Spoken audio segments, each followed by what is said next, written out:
Velkommen til Seniorkøkkenet, hvor jeg har fået lov at være kaptajn næste gang.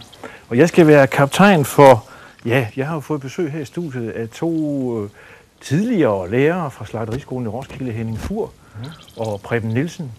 Hvor mange lærlinge har I uddannet i årenes løb? Har I sådan nogenlunde styr på det? Det er godt nok svært at sige, men jeg kan da sige dig, hvis jeg kommer rundt i landet og går ind i en slagterafdeling, i et supermarked, en slagter, så er der altid en, jeg kender, som har været lærling på Slagteriskolen eller været på kursus. Så det er mange, men tal, det tror jeg ikke, vi har på. Nej, vi har ikke tal på dem, det er jo tusindvis. Men det er jo sådan, når man kommer ind i forretning, så møder man lærlingen, han står derude ved kasserne. Du kommer videre ind, så står svenden der, og så kommer mester.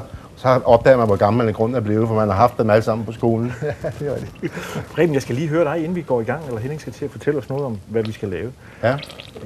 Hvad fik dig til at beskæftige dig med levnedsmidler i sin tid? Ja, det ved jeg simpelthen ikke. Jeg havde en kammerat, som blev butiksslagter. Og jeg vidste ikke rigtig, hvad jeg skulle være. Så siger han, du skal da være butiksslagter, siger han så. Så siger han, nå, ja, okay, det der kan da godt være.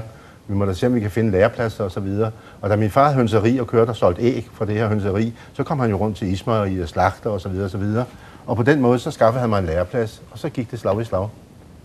Så derefter sådan 15 år, så søgte jeg ind på Slagteriskolen og blev faglærer der. Og du har været glad for mad lige siden? Jamen, det har været lige siden jeg blev født, det ser man jo tydeligt. Henning, du skal jo ligesom være kaptajn for det her i dag. Hvad har du besluttet dig for, at vi skal lave?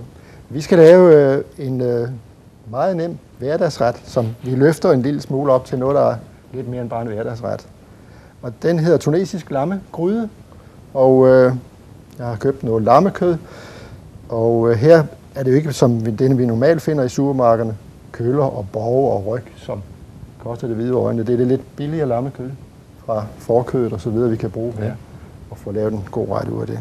Må jeg godt lige spørge om noget? Det hører man så tit, det smager af lommeuld, eller eller sådan noget, ikke? Det siger min datter også, men det er sådan en fordom, man har, og der er ikke noget at gøre ved det. Hvis ikke man kan lide lam, jamen så kan man ikke lide lam. Og det stammer jo helt tilbage fra den gang, vi fik fårekød. For de lam, vi får i dag, jamen de smager overhovedet ikke af uld. Overhovedet. Og uld er jo også taget af, inden den bliver slagtet. Ja, det må vi da håbe, at det er. Det er lidt en fordom. Ja. Jeg vil da sige i den forbindelse, at som ung, også mens jeg var slagter, jeg kunne overhovedet ikke tænke mig at spise lammekød. Jeg synes, det lugtede meget, når man stegte det og så videre og behandlede det. Men så begyndte man at kunne få det i skiver, så at få det som snitsler og så videre. Og på den måde, synes jeg har fået det ind, og i dag elsker jeg lammekød. Inden vi nu kaster os ud i og skal til at hakke og skære og gøre det, så skal jeg lige høre jer, fordi du kunne heller ikke lige som ung og så videre, men mange af de unge, der kommer ind og kom ind hos jer som elever, har I måttet flytte nogle holdninger til dem i forhold til, hvad kan man lide og hvad kan man ikke lide? Henning? Tænker du på? Jamen mange unge mennesker, de er jo meget kristne, ikke? Ja. Men har I oplevet det også, når de har valgt en uddannelse som det at blive slagter? Nej, det synes jeg jo ikke, fordi i og med, at du vælger at blive slagter, ikke?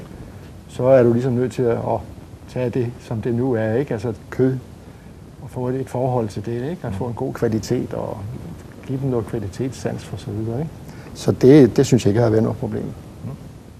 Vi skal i gang. Henning, hvad vil du sætte os i gang med? Jeg vil sætte jer i gang med, at Preben han har 4 løg liggende her, som han nu lige skræller og skærer ud i nogle mindre stykker, og så en 3-4 hvidløgsfed skal der i også. Ja. Du kan godt lide hvidløg, så det er jeg helt sikker på, at der kommer 4 i. Jeg har så lammekød liggende her, som jeg vil skære i, og du må godt begynde, for tak det for skal det. svitses af her. Okay med dig. Jeg har så en gryde stående her med lidt olie i, og en 3 spidskefulde til det her, det passer nogenlunde. Det skal så lige varmes op. Kødet skal skæres ud i nogle stykker her på cirka 3 gange 3 cm. Det gør vi. Og det vil jeg lige sige, at fedtet må gerne være med. Det er med til at hæve retten en lille smule. Men det, som virkelig gør retten til noget specielt, det er det krydderi, vi bruger. Jeg har taget noget frisk mynte med hjemme fra haven, og det er det, der ligesom hæver retten og gør den lidt anderledes end normalt. Selvfølgelig skal der også lidt salt og peber i. Nu har du taget sådan friske krydderurter med. Ja. Kan man ikke godt bruge noget tørre? Det kan man da sagtens, men frisk krydderurter, det er jo ligesom et frisk kød. Det er bedre end det, der er frosset. Er der mere smag i friske? Ja, det er det helt klart. Til gengæld skal der også bruges lidt mere. Og det må du egentlig godt gå i gang med, Torben, og lige ribe af og lige få det skyllet af, og så få det hakket meget groft, for det skal så i retten nu her lige om et øjeblik, når vi har svitset det her af. Ja. Så er et spørgsmål, om jeg kan komme til det over lige og skylle af her. Udover jeg rykker lidt, så kan du komme til. hvidløg og løg, Det så skal skal ikke der tage også mere end et lille nogle bitte øjeblik. tomater i. Og der skal selvfølgelig salt og peber, og så skal der lidt bouillon i også. Men nu prøver vi at switche lidt i det her.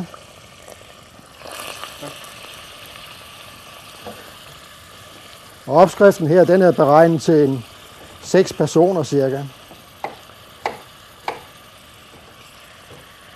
Hvad mener du med cirka? Hvordan finder man i øvrigt ud til, hvor meget tingene er beregnet til? Ja, man har jo nogle mål, man kan gå ind og se. Altså hvis det er kød af den slags her, ikke, så er det så mange gram per person, man beregner. Ikke? Altså 125-150 gram. Afhængig også af, hvad tilbehør der skal til. Her der vil vi lave en spaghetti til, som egner sig fint til lammekødet. Hvordan har du det med sådan noget? Følger du slavisk i en opskrift, eller er du sådan en af dem, der har en knivspids af det? Det gør jeg måske første gang, hvis det er en ny opskrift, så prøver jeg den af, men ellers så justerer jeg lidt efter. Nu sagde opskriften, at der skulle 2-3 fed hvidløg i, ikke? Og nu står Preben og siger, at han kan godt lide hvidløg, jamen så kommer der 4 fed i. Og sådan vil man ligesom kunne justere efter, hvad man godt kan lide selv, også hvad man i ens familie kan lide, ikke? Jo. Inden du nu bliver færdig med at skære det kød der, Ja. Kan du se som fagmand på et stykke kød, hvad kvalitet det har? Ja, men man kan også sagtens blive snydt. Ja. Det er nok det mest almindelige, og det kan du altså, og der kommer vi jo ind på noget omkring kvalitet. Fordi kvalitet kan du finde alle vegne, bare du vil betale for det. Men du er tit meget afhængig af, hvis det er et supermarked, du handler i, så kan du ikke altid se, hvad er det for en kvalitet kødet har. Går det til privatslagteren, så har du mulighed for at stå og vælge ud og kigge en lille smule på det. Det kan du ikke altid på det, der ligger. Så man skal kende sin slagter, man skal kende sin forretning for at være sikker på at få det, man gerne vil have. Ikke? Og der kommer prisen selvfølgelig ind i billedet mange gange. Ikke? Netop i øjeblikket er debatten jo oppe omkring oksekødet, ja. hvor branchen nok egentlig må kigge sig lidt på sig selv og se, er det godt nok, det vi laver? Hvorfor er dansk oksekød ikke godt nok? Ja, det er nok ligesom med kalvekød, at det bedste, det sender vi ud af landet, og så beholder vi det dårligste selv. Sådan har det været i mange år. Og sådan er det jo stadigvæk, fordi penge betyder jo meget. Okay, så siger du, at vi skal gå til en slagter, ikke? Ja. Men der er jo dukket mange gårdbutikker op. Ja. Er det så dem, vi skal gå til? For så er vi jo meget tæt på, at de sender det jo i hvert fald ikke ud af landet. Jamen altså slagteren, den private slagter for at tage fat i ham, han har mulighed for selv at bestemme, hvad det er for noget kød, han vil sælge i sin forretning. Ikke? Jo. Han kan selv vælge det ud. Hvorimod supermarkedet mange gange har de en dygtig slagter, så skal de nok finde kvaliteten. Men ellers så er det jo mange gange prisen, der bestemmer, hvad det er for noget, vi køber. Ikke? Altså vi kan jo sagtens stå og købe 4 kyllinger for 80 kroner for eksempel. Ikke? Jo. Men køber du en kvalitetskylling, eksempelvis en Bornholmsk Unghan og sådan noget, jamen så koster den lige så meget, som de 4 kyllinger gør. Men der er forskel på smagen i det færdige resultat. Utrolig meget forskel. Vi hører så tit med oksekød også, at hvis vi nu får noget amerikansk kød ind, så får vi så noget, der er gået og enzymørnet på marken. Så det er rigtig godt, sådan en amerikansk bøf. Det er noget, der vil noget. Hvad er forskellen i grund? Ja, det er jo ikke bare det enzymmodne, det er jo også, hvis det er, i dag er der kommet brasiliansk og australsk oksekød på markedet også, ikke? Ja. Og de har altså noget bedre kødkvæg, end vi har herhjemme, fordi der har vi det jo igen. Vi har jo aldrig rigtig før i de senere år dyrket noget kødkvæg. Det har jo altid været først malkekvæg, og så blev det slagtet, ikke? Og så får vi så købe det som en anden gangs vare. Men nu er man begyndt også at have rigtig kødkvæg herhjemme, ikke? Så vi kan sagtens leve op til det, vi får fra udlandet. Men det koster selvfølgelig lidt mere. Ja. Godt. Jamen, pas på, at det ikke brænder på. Ikke? Det gør det ikke, fordi det varmer ikke så stærkt, som vi gerne når. Hvad med dig? Står du og græder herovre? Overhovedet ikke. Jeg er simpelthen opvokset med løg. Så hvis man har gammeldags slagterlærling, der skulle man altid smelte fedt, og der skrællede man løg i sække. Og det var altid lærlingens job, så man lærte det efterhånden, at man ikke kom til over. Der er faldet mange tårer, inden man kom så vidt. Men det er sket med det. Jamen Preben, hvordan var det at være lærling dengang i forhold til i dag? Jamen det er jo noget helt andet. Der mødte man jo selvfølgelig tidligere om morgenen, og man havde jo 60 timer eller mere om ugen. Det gik man ikke så højt op i. Og der producerede man jo alting selv. I stedet for alle typer pølser og udskæring og så videre, så videre. Man lærte at lave salater, man lavede smørrebrød, man laver alverdens ting og sager. Det er lidt mere specialiseret i dag, hvor man står og skærer kød og så videre og så videre. Og ellers får man en anden uddannelse, hvis man skal over i køkkensektionen og så videre. Men det hørte jo med i gamle dage, der hørte det så med til hele uddannelsen, at man var hele spektret igennem. Og det har man jo så haft glæde af resten af livet jo. Jeg er meget imponeret, når jeg kommer forbi en sådan stor delikatesseforretning i supermarkedet, eller en slagterbutik som sådan. Det er jo, de må stå meget tidligt op om morgenen for at overhovedet nå og kan lave alt det, der ligger i disken. Ja, altså de skal der stå op. Hvis forretningen er ordentlig og god, så er varen jo klar, når butikken lukker op. Man ser jo også butikker, hvor de først begynder, når butikken lukker op. Og så er det ikke altid den samme oplevelse at komme til den selvfølgelig. Men de rigtig flotte butikker, de starter tidligt. De gør klar dagen før med det, der kan gøres klar og så videre. Og så kører det bare. Og så er der personale til at stå og stege og brase og gøre ved, så er der hele tiden at fylde varer. Ja. Det er en slagterforretning selv. Så var det mig, der pyntede vinduet ud til gaden. Og det skulle jo være klar til vi åbnede kl. 8, ikke? Så det var kl. 6 om morgenen, og så få gjort det klar det hele. Og sådan vil det også være, enten det er en privat slagtermester, eller det er supermarked. Disken vil være klar, når kunderne kommer. Og ikke, som Preben siger, at der først er fyldt op med kl. 11:30. Jeg tænker, du har valgt en ret, hvor vi i hvert fald ikke overanstrenger os, hva'? Det er hygge i køkkenet, ikke? Lige for et øjeblik siden bag jer damer går det der mynte klar, ikke? Det er klart. Og det ligger klar der. Er det passende størrelse? Ja, det er meget fint, det der. Og Preben, han har løgene klar her. De skal lige switches i den, fordi det kan ikke være her i samtidig, så hvis vi som lige er her, ikke? Ja. Så lige have noget varme på den. Jeg har sat varme på. Godt. Mens vi nu står op sådan med fingrene nede i det hele her, så er der jo noget, der hedder levnedsmiddelhygiejne. Nu faldt jeg lige over noget, jeg har fået fat i et spækbræt her.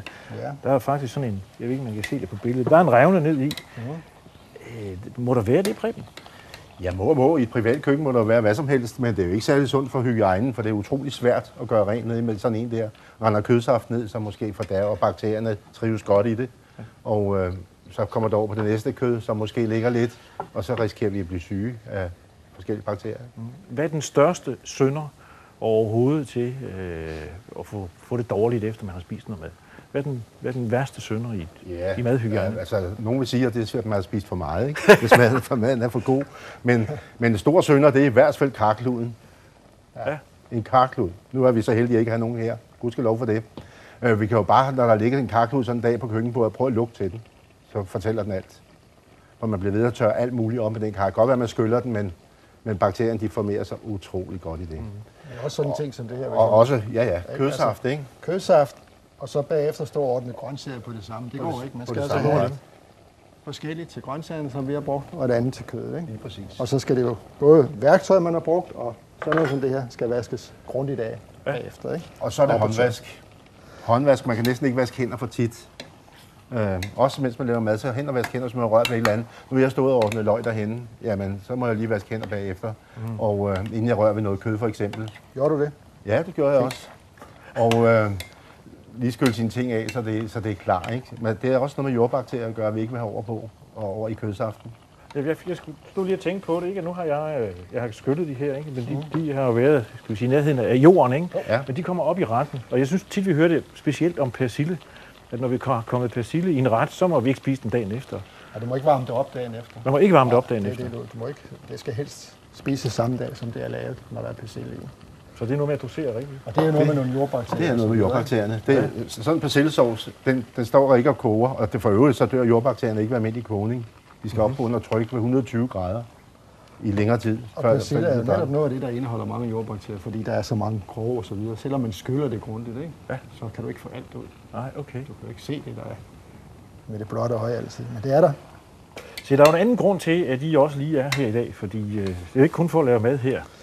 Men Henning, du er jo initiativtager til et madhold, som jo så i øvrigt ellers huserer på Slagteriskolen. Det er korrekt. Og af en eller anden morsom grund, så hedder du Henning Fur, men det kom til at hedde Kong Fur-holdet. Ja. Hvad er baggrunden for det? Jamen, baggrunden jo var, at da jeg gik på pension, så var der noget med, at man godt lige ville komme ud og hilse på sine kolleger. Og det gjorde man sådan. Hvorfor støjer han altid så? I kaffepausen og så videre, så kom man lidt ud og sagde hej til jer, ikke? Men jeg kan da godt huske, hvordan jeg selv havde det, da jeg var aktiv. Jeg havde jo ikke tid til Jeg kommer op til dig, så kan han passe sin løg selv. Jeg var jo selv som aktiv, så havde jeg heller ikke tid til at snakke i pausen. Der skulle jeg forberede min undervisning til næste time. Så lynhurtigt, så synes jeg nok, det var lidt træls at komme derud. Og så gik jeg og lurede lidt på det, og så fik jeg fra skolen en liste over de lærere, som enten var gået på pension eller var holdt op og så videre.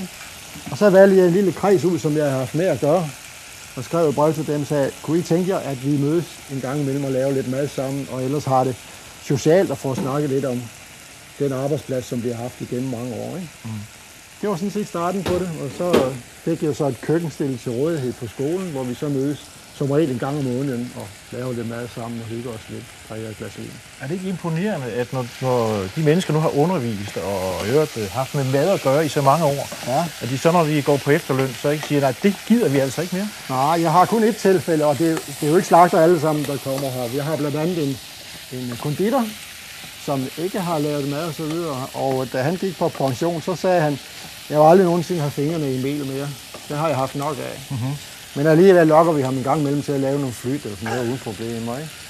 Og det er jo heller ikke alle, der er butiksslagter eller slagter. Og vi har en laborant, og vi har en pige, som har været i vores sekretariat. Og det er en tv-mand. En tv-mand har vi også. Ja, det var andet.